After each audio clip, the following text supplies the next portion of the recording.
Some German officers did not lose the war. They chose not to win it. In the winter of 1945, while official orders demanded impossible attacks and resistance to the last man, certain commanders folded their papers, closed their maps, and chose not to obey. Not out of cowardice, but because they knew that continuing meant nothing more than killing their own soldiers for pride. The sound of Soviet artillery was no longer a warning. It was a clock. Each explosion marked the time that remained. On the frozen fields of Eastern Europe, the cold tore through skin, but it was certainty that froze the blood. Germany was still fighting in official communiques, but on the ground, the war was already over. Orders continued to arrive from far away. Advance. Defend. Counterattack. Clean words, written in heated rooms, far from the mud, the hunger, and the bodies scattered in the snow. Orders signed by men who no longer saw the battlefield-only maps that lied. The Wehrmacht, once a symbol of absolute efficiency, now survived on distorted reports and calculated silences. Entire divisions existed only on paper. Regiments announced as operational had been destroyed weeks earlier. Even so, the High Command demanded offensives against an enemy numerically superior, better equipped, and moving steadily toward Berlin. Inside the bunkers, the air was heavy. It smelled of smoke, stale sweat, and contained fear. Some officers still believed in victory. Others pretended. But there was a silent endurance group that had already understood something irreversible.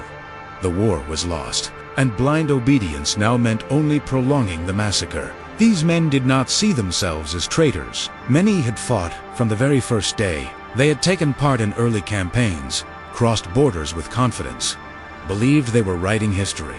They had buried friends, followed brutal orders, normalized the unthinkable. But now they looked at their soldiers, beardless teenagers, elderly men pulled hastily from civilian life, exhausted veterans, and realized they were no longer commanding an army.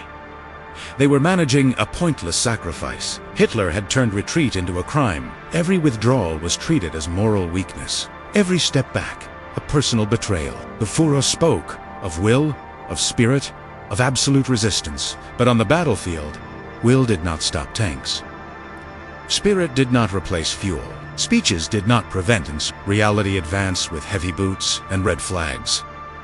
That was when it began, an attack delayed by lack of communication, a position misinterpreted on the maps, a road diverted by a convenient mistake, a bridge blown too early or too late. None of this was announced. None of it was written directly. It was sabotage without explosives carried out through delays, omissions, and human decisions. Small, almost invisible acts that saved hundreds of lives at a time. Some commanders called it tactical adaptation. Others called it mercy. Few had the courage to call it by its real name, because admitting disobedience meant admitting that command had lost its legitimacy. The Gestapo still functioned. Military courts still condemned men for defeatism. Officers were hanged with signs around their necks reading "Cower."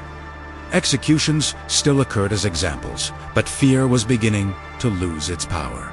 When the choice becomes obedience or meaningless death, terror changes sides. The soldiers noticed. Nothing was said out loud. It was felt. Attacks that never came. Orders that dissolved before reaching the front. Officers who looked more at their men than at their reports. The war was being dismantled from within without announcements, without flags, without heroes. Meanwhile, at the top of power, denial became official policy. There was talk of miracle weapons, phantom divisions, impossible turnarounds. There was also talk of betrayal. Hitler saw betrayal everywhere, and for the first time, he was not entirely wrong. But this betrayal did not come from ambition or weakness. It came from late humanity. Germany did not begin to lose the war only when its cities were destroyed. It began to lose it when its own officers realized that obedience was no longer loyalty.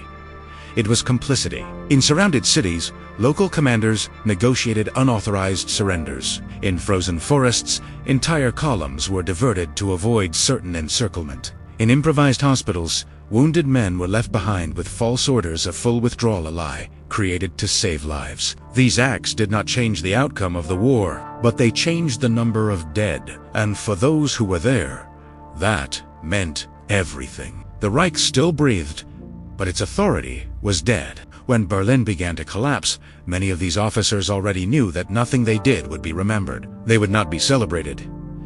They would not appear in the books. History prefers clear battles, not moral decisions made in mud and cold, far from cameras. Some of these men survived the war. Others did not. Those who survived carried a silent weight. They were judged, interrogated, analyzed. Some were convicted, others disappeared into civilian life. Few ever spoke, because how do you explain that disobedience was the last legitimate act of command you ever performed? Germany fell. The flags were torn down. Silence filled the ruins. But the true defeat had happened earlier, when the chain of obedience broke, when the war ceased to be a collective project and became a sequence of individual decisions. Empires do not fall only when they are defeated by external enemies. They fall when their own men stop believing that the orders from above deserve to be followed. And in that final winter, among lying maps and suicidal orders, Germany learned this truth in the cruelest possible way. The war ended first in silence, before it ended in the history books.